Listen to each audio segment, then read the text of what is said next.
All the very best. Thank you, sir. Namaskar. Thank you, Pradeep bhai. Thank you. Right, and at the moment with us from the BJP, we are our old friend, Mr. Sanjay Thakur. Sanjay Thakur Sahab, Namaskar. Do we have the guest from the BJP connected or do we have to reconnect him? Vande Mataram sir. अरे Vande Mataram sir, Vande Mataram, क्या हाल है? आज आप अपने एकदम बढ़िया। आज आपने अपने भगवा कपड़े नहीं पहने हुए। क्या बात है सर, ये क्या हो गया? क्या पार्टी चेंज कर ली? पार्टी कहाँ से चेंज होगी? तो आज मोदी जी आए थे बॉम्बे मुंबई जी जी जी, और इंटरनेशनल ओलंपिक कमेटी की 141st सेशन का इनॉग्रेशन उन्होंने किया। मतलब कि अब भारत जो है वो पावर हाउस बन गया है तकरीबन हर एरिया में। आप देखिए ना, इंडस्ट्री में, ट्रेड में, बिजनेस में, इंटरनेशनल रिलेशंस में, और सबसे बड़ी बात है मेरे खुद के लिए जो व्यक्तिगत तौर पे मुझे जो खुशी होती है, स्पोर्ट्स में जबरदस्त सर। और bye the way congratulations, India has just one the match against Pakistan. हम लोगों ने पाकिस्तान को हराया अभी 7 विकेट से अहमदाबाद में। आपको बधाई हो। पूरे देश को बधाई सर, पूरे देश को बधाई। बधाई हो सर, बधाई हो। कभी कभी मिठाई भी भिजवा दिया करें। बधाई तो ठीक है, आप बधाई तो ले ही लेते हैं, लेकिन कभी भिजवा दिया करें तो अच्छा रहेगा। लेकिन सर ये बताएं कि अभी 5 स्टेट में चुनाव होने वाले हैं। आप ये बताएं, हर जगह पर मोदी जी के चेहरे पर आप चुनाव लड़ रहे हैं। लोगों का ये कहना है कि मोदी जी मुख्यमंत्री तो बनने वाले नहीं है, तो फिर मोदी जी को क्यों वोट दें? लोकसभा में मानते हैं, लोकसभा में मोदी जी को वोट देंगे, उसमें कोई दो राय नहीं है, लेकिन स्टेट इलेक्शन में सिर्फ मोदी जी का चेहरा, इसका क्या मतलब हुआ? संजय ठाकुर साहब। बजाज साहब, इस तरह की बातें, जो हारे हुए लोग हैं, हताश लोग हैं, जिनके अपने कोई लीडरशिप नहीं है, या जो सिर्फ क्षेत्रीय छत्रप हैं, वही लोग इस तरह की बातों का प्रचार करते हैं जी। क्योंकि उनके पास अपने कोई नेशनल स्टॉलवर्ट है नहीं, और वो इस बात का कोई जवाब भी नहीं दे सकते। उनको चाहिए भी नहीं, उनको लूटना है। एक स्टेट पकड़ के उसको अपना कुनबा समझ के वहां पे लूट लेना है उनको, और उसके लिए उनकी दुकान तभी चल सकती है जब भारतीय जनता पार्टी जैसे राष्ट्रवादियों की सरकार ना आए। इसलिए इस तरह का दुष्प्रचार वो लोग किया करते हैं। ये यथार्थ सत्य है कि आदरणीय मोदी जी को पूरा देश मानता है, मोदी जी को अपना मानता है, अपना बच्चा मानता है, अपना नेता मानता है, अपना सेवक मानता है। इसलिए देश तो मोदी जी के साथ है। अब ये लोग जो मर्जी वो कह ले, इनके कहने से कोई फर्क नहीं पड़ने वाला है। ये जो 5 प्रदेश जीत रहे हैं ना, इनके नेता राहुल गांधी जी है ना जी। राहुल गांधी जी की क्रेडिबिलिटी भारत देश में क्या है, मुझे आपको बताने की जरूरत नहीं है। ठाकुर साहब, आपका 9 साल बीजेपी का जो एकदम प्रचार है कि 9 साल बेमिसाल, और मोदी साहब के रिपोर्ट कार्ड जबरदस्त है। नेशनल इश्यूज से लेके इंटरनेशनल इश्यूज से लेके हर घर में शौचालय से लेके हर घर नल से जल से लेके आवास योजना, हर चीज कवर्ड है। मगर मल्लिकार्जुन खड़गे जी और राहुल गांधी जी ने आज जो इंटरनेशनल, जो यूएन का ग्लोबल इंडेक्स हंगर, जो भूखे लोग हैं, उसमें इंडिया 125 में से 111 में है। यानी बहुत, हम वो रिपोर्ट के हिसाब से हम अपने भूखे और जो गरीब लोग हैं, गरीब से गरीब लोगों का कुछ ख्याल नहीं रख रहे, हम हंगर को कंट्रोल कर नहीं पा रहे। तो फिर इतना बड़ा रिपोर्ट कार्ड जो मोदी साहब के है, अगर खड़गे साहब का बात माने तो शून्य हो जाता है कि इतना पिछड़ा है, हम अपने भूखे नंगों का ख्याल नहीं कर पा रहे, हंगर को हम कंट्रोल नहीं कर पा रहे। How are you going to do it? The report card fails. Thakur साहब देखिए, मैं पता नहीं रिपोर्ट कार्ड के बारे में क्या कहूं, लेकिन मैं खड़गे साहब की बात और रिपोर्ट कार्ड को मान भी लूं नामबियार साहब, तो ये तो बड़े शर्म की बात है। शर्म से डूब मरने की बात कांग्रेस के लिए ये, क्योंकि आजादी के बाद से अब तक लगातार अगर 65-67 सालों तक किसी ने इस देश पे राज किया है, तो यही कांग्रेस के लोग, यही दावा करने वाले लोगों ने राज किया है। उसके बावजूद भी जब इस देश में आदरणीय नरेंद्र मोदी जी की सरकार आई, 5 साल में सारी स्थितियों को, इंस्टीट्यूशंस को, संवैधानिक संस्थाओं को, सारी चीजों को ठीक करने में, इंफ्रास्ट्रक्चर को ठीक करने में गुजरते गुजरते कोविड आ गया, और पिछले 4 सालों से तो हम देश की 80 करोड़, 140 करोड़ में से 180 करोड़ को तो खाना ही सरकार खिला रही थी। तो ये तो इंडेक्स पे आपके जो दिख रहा है ये तो दिखना ही है। तारीफ की बात यह है कि जिन लोगों ने इतने सालों तक राज करके इस देश को भूखा नंगा ही रखा, 9 सालों में ही उस देश को संभालकर, उस देश को विश्व की सबसे बड़ी त्रासदी और आपदा से बाहर निकालकर, इतनी बड़ी आबादी को भूखे नहीं मरने दिया और सबका पोषण कर लिया, और हर दिन भारत तरक्की कर रहा है। भारत 5वीं चौथी बड़ी आर्थिक महाशक्ति बन गया है।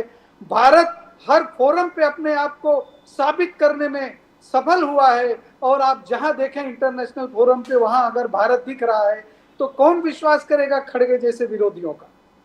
और उनका एक जबरदस्त कैंपेन चल रहा है ठाकुर साहब, हर स्टेट में। जैसे प्रियंका गांधी मध्य प्रदेश में, she goes there for campaigning, बोले कि 18 साल में बीजेपी का 250 घोटाले हुए, और उनका कहना है कि central agencies BJP rule states में इस्तेमाल नहीं करता। प्रियंका गांधी पॉइंट्स आउट, व्यापम घोटाला 2500 करोड़ या 2000 करोड़ और 50 लोग मरे, उसका कुछ अभी तक सॉल्यूशन ना, इन्वेस्टिगेशन रिपोर्ट, टोटल बाहर कुछ निकला नहीं है। फिर वो बोलते हैं मेडिकल चक्रवर्ती घोटाला, नर्सिंग घोटाला, पटवारी भर्ती घोटाला, एक से एक घोटाला बने, 280 घोटाला गिनाए।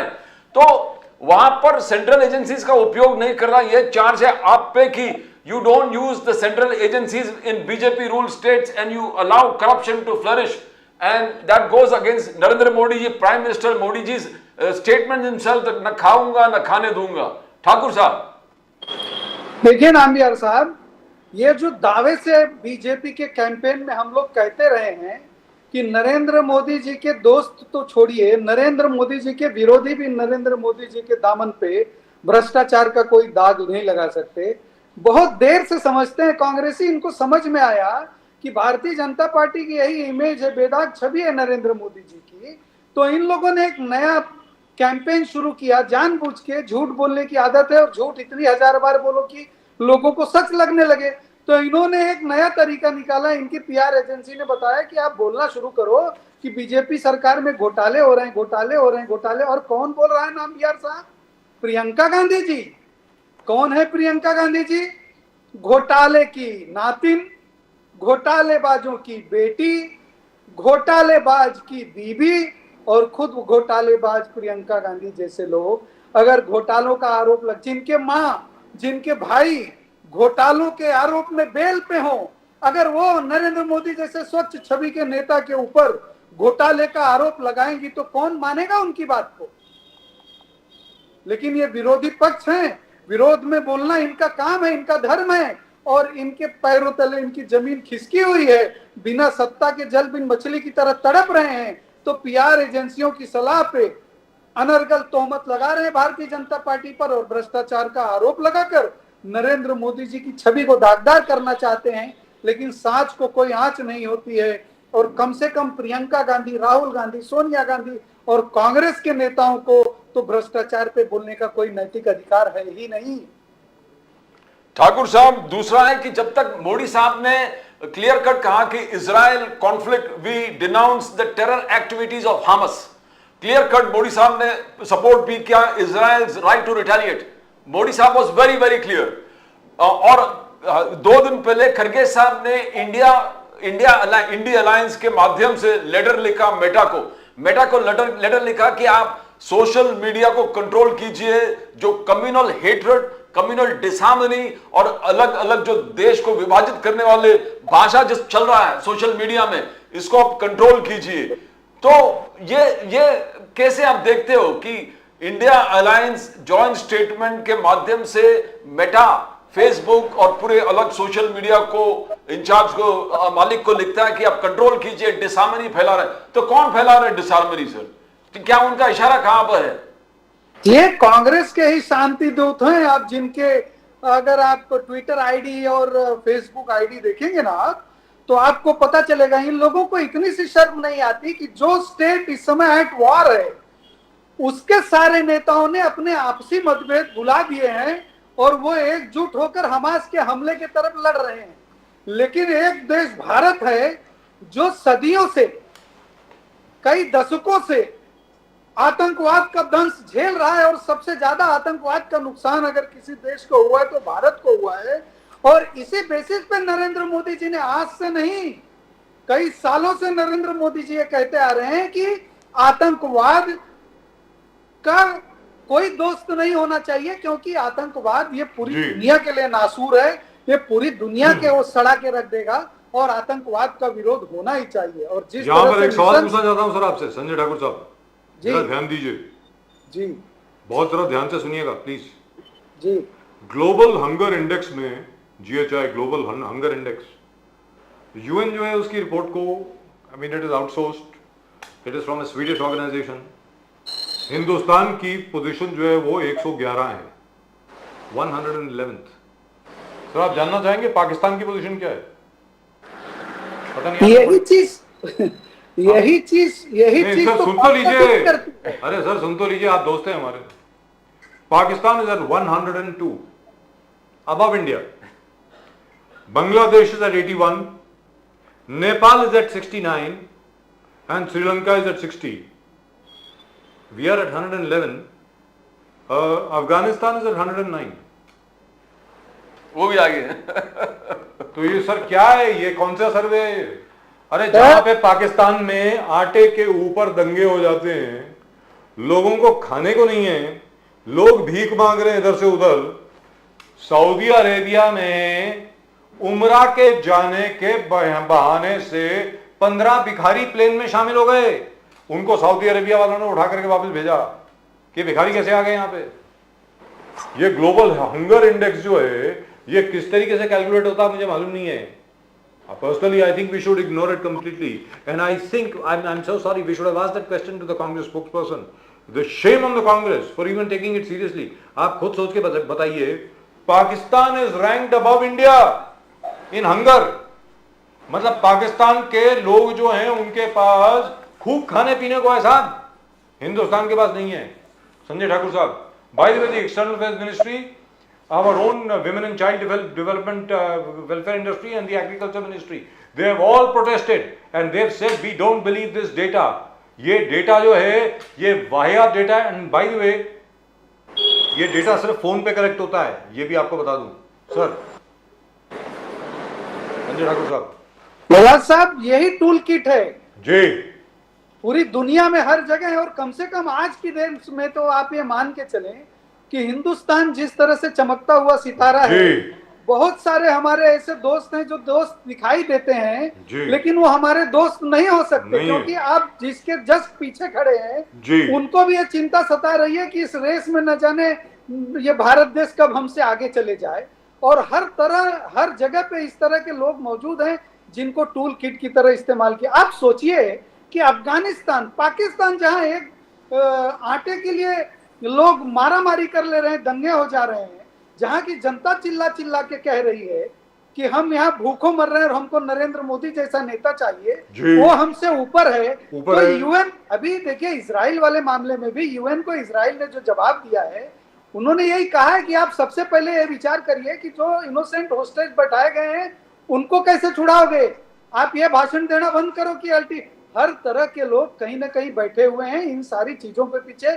कहीं ना कहीं चाइना इन्फ्लुएंस कर रहा है, कहीं ना कहीं जो लोग दूसरे हिस्सों में लड़ाई लड़ रहे हैं उनको दूसरे लोगों को दुनिया के दूसरे कोने में इंगेज करना है, भारत की स्थिति को अकवर्ड करना है। बहुत सारी विदेशी ताकतें आपके खिलाफ लगी हुई हैं, उन्हीं ताकतों से तो हम लड़ भी लेते, लेकिन हमारे देश के अपने अंदर का विपक्ष, जब हमारे देश का प्रमुख विपक्ष कांग्रेस, जब वो यही नहीं बनाता है कि उसकी इस बात के पैसे लेता है चाइना से जाके, क्या एग्रीमेंट है उसके और चाइना के बीच में, भारत को कितना बदनाम करना है, भारत में कितनी टेररिस्ट एक्टिविटीज कराना है, कितनी टेररिस्ट एक्टिविटीज को सपोर्ट करना है। कांग्रेस के नेता भारत तेरे टुकड़े होंगे इंशाअल्लाह इंशाअल्लाह देने वाले नारे देने वाले लोगों के साथ जब जो नेतृत्व खड़ा हो जाता है, तो इन लोगों के टूल किट तो हर जगह है ना। 67 साल एक छत्र राज किया है बजाज साहब, पूरी दुनिया में इनका टूल किट है, पूरी दुनिया में इनके लोग हैं और इनके पास पैसे की भी कमी नहीं है। अब ये फिर से सत्ता में आना चाहते हैं, लूट मार से ये इनका पेट भरा नहीं है अभी, और अभी आजकल इनको कुछ मिल नहीं रहा है, तो अपना कुछ न कुछ प्रयास तो करेंगे ही नहीं। आप खुद सोचिए सर, 102 नंबर पर पाकिस्तान है और उसके ऊपर 89 नंबर पर श्रीलंका है।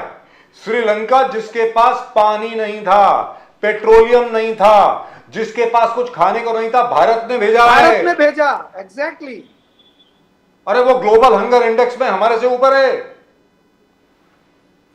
मतलब ये पहले भी, पिछले साल भी जब ये फिगर्स आए थे, भारत सरकार ने बहुत ही इंटेंस तरीके से प्रोटेस्ट किया था। अब यही चीज दोबारा दोहराई जा रही है और उसको हमारा विपक्ष इस्तेमाल कर रहा है। मैं आपसे जानना चाहता हूं, इसका बहुत सीरियस एक व्यू लेना चाहिए sir. We should stop contributing to the United Nations.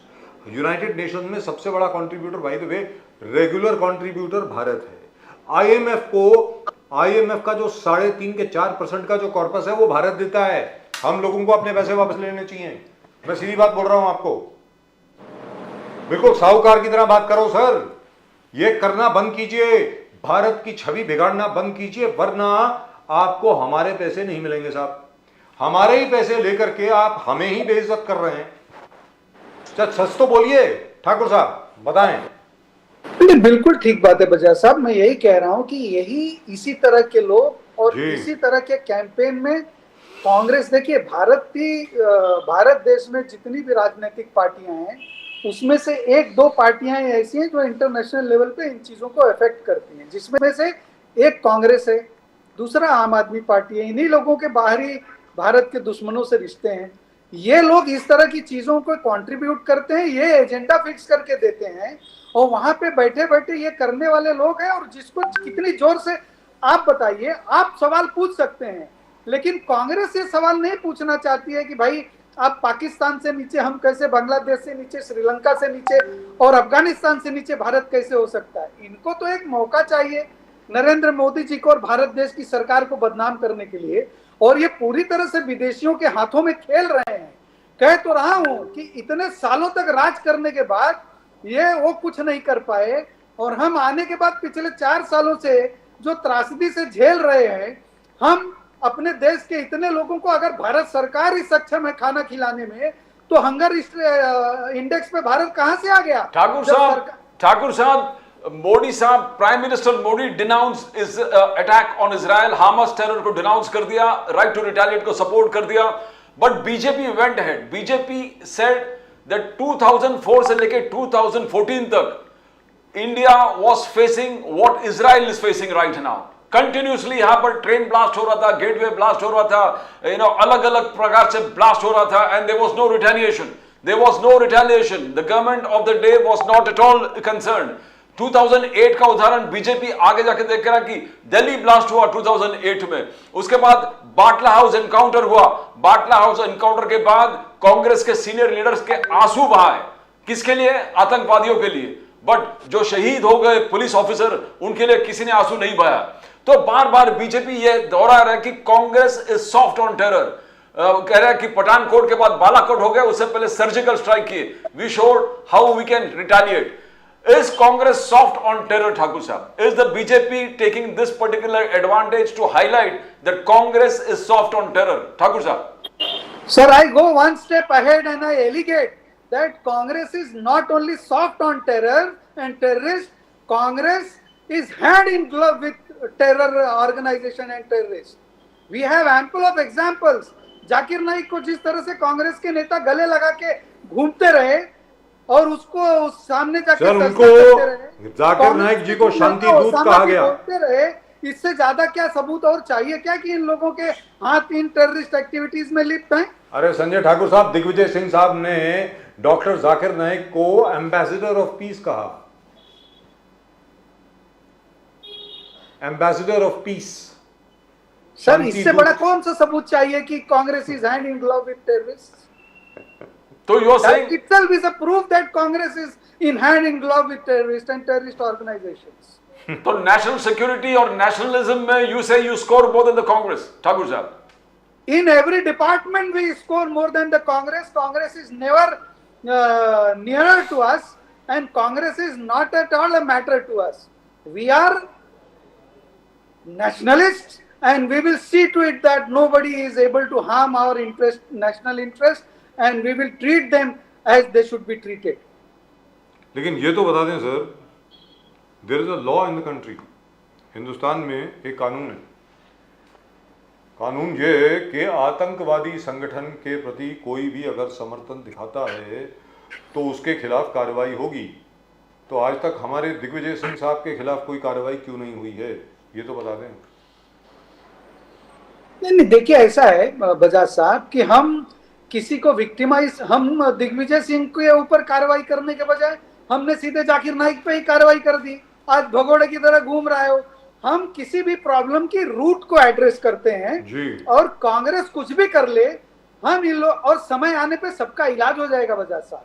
अभी हमारी जो प्रायोरिटीज हैं वो इसके जो रूट कॉजेस थे उनको ट्रीटमेंट करने का समय था और वो हमने किया है और आने वाले समय में इन सिरफिरों का भी इलाज कर दिया जाएगा। लेकिन आप यहाँ पर निश्चित- I hope I'm really pointing this out to you.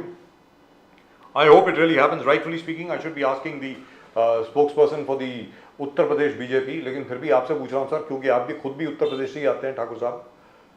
Aligarh Muslim university के लोगों ने, बच्चों ने हामस के समर्थन में एक जुलूस निकाला था जब हामस का अटैक हुआ सैटरडे को इजराइल के ऊपर। उसके बाद योगी आदित्यनाथ जी की सरकार ने उनके खिलाफ एफआईआर दर्ज किया। अब उसमें आगे क्या हुआ, I hope it will be taken very seriously and I hope it will be taken to its logical conclusion. Mister Sanjay Thakur. No, Uttar Pradesh government has already warned everyone who are involved in such kind of activities. माननीय योगी आदित्यनाथ जी ने ये कहा है कि अब action होगा जो भी इस तरह की हरकतें करेगा, और जो एफआईआर हुई है उसमें भी एक्शन होगा। बाबा का बुलडोजर तैयार है बजाज साहब जी, और ऐसा इलाज होगा कि दोबारा ये हिम्मत नहीं कर पाएंगे। इलाज तो करना पड़ेगा। इजराइल में नासूर- बुलडोजर देखे थे हम लोग, तो वही बाबा जी भी वही इजराइल वाला बुलडोजर। योगी आदित्यनाथ भी पहुंच गए हैं। इजराइल में भी वही बुलडोजर चल रहा था कि जहां आतंकवादी छुपे हैं वहां पर बुलडोजर चलाए हैं।